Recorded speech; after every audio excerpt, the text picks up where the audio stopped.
merci d'être là. J'ai la chance et le privilège aujourd'hui dans ce beau lobby d'hôtel à Québec, parce qu'on était en formation ensemble. Avec musique de fond, avec musique de fond, si vous l'entendez, piano, peut-être un aspirateur aussi. Oui, peut-être, effectivement. On y a eu le droit tantôt. Peut-être avec Martin Latulippe, donc entrepreneur, coach, conférencier.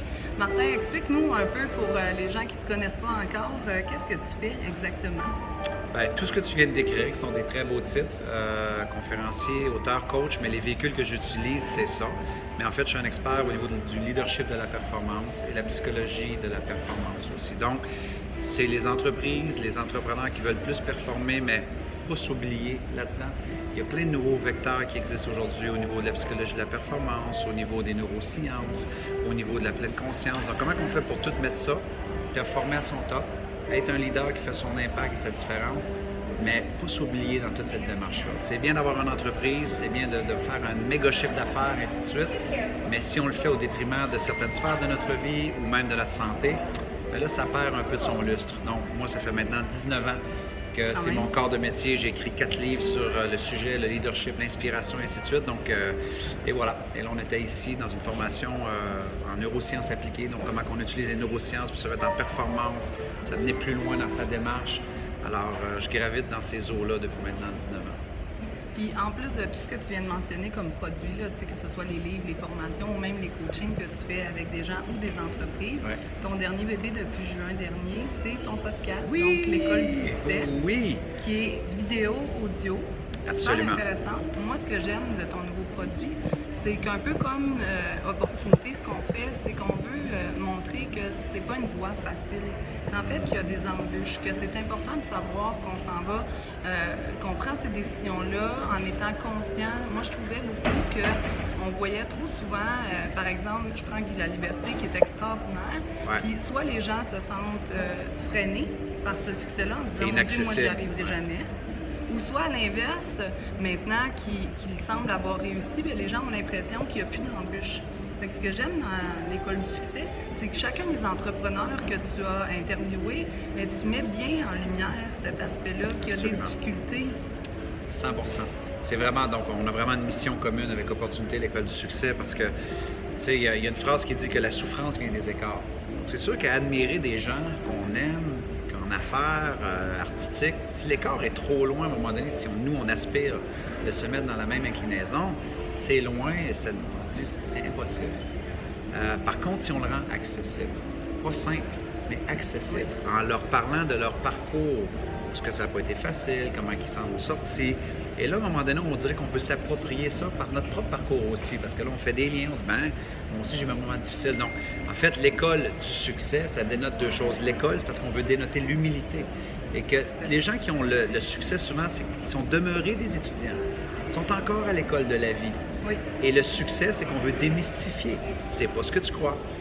Tout à fait. C'est pas ce que tu crois, ça peut avoir plusieurs formes et assure-toi que c'est ta définition, ta cible, parce que les gens qu'on accueille au podcast de l'École du succès, comme tu dis, en vidéo ou en audio, bien viennent se raconter de façon tellement généreuse et toutes les personnes qui sont venues jusqu'à présent sont venues de façon gracieuse. Oui. Alors, c'est des artistes, des grands entrepreneurs. Oui. Alors, eux aussi embarquent dans cette mission-là. Comme exactement.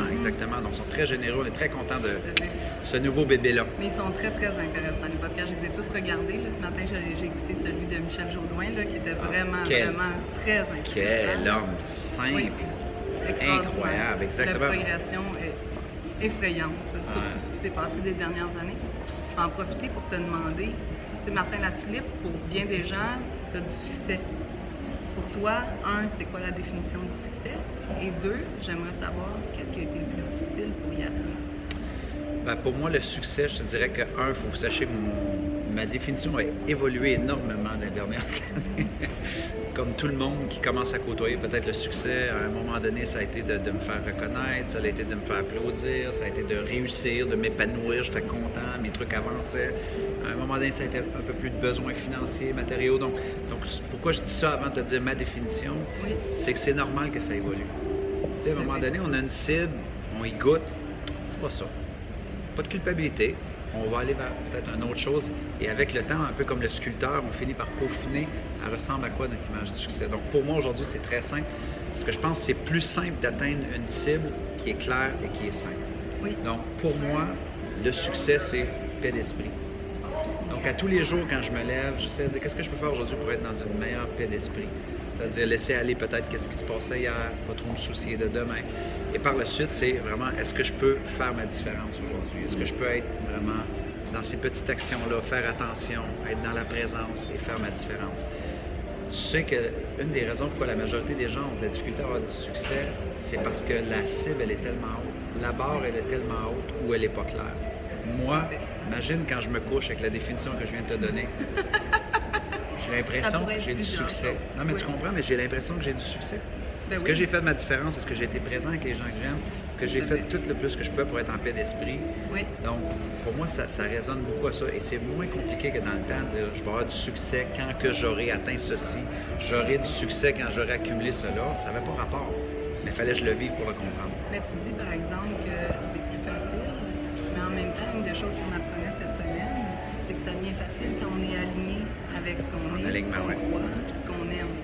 Absolument. Pour certaines personnes, juste ça, c'en est un objectif et donc ça amènera au succès aussi, effectivement. Très fort. Et la deuxième partie de ta question, qu'est-ce qui a été le plus difficile? Oui. Écoute, je pense que c'est le parcours. Il n'y a rien de rose. Il y a des hauts, il y a des bas, il y a eu des déceptions, il y a eu des échecs. Je pourrais te raconter plein d'histoires. Mais en fait, ce que j'ai compris de tout ça, c'est que tout ce parcours-là, qui est difficile, il faut aussi peut-être y donner un sens. Je pense que moi, d'attacher un sens à mes difficultés, ça m'a vraiment aidé.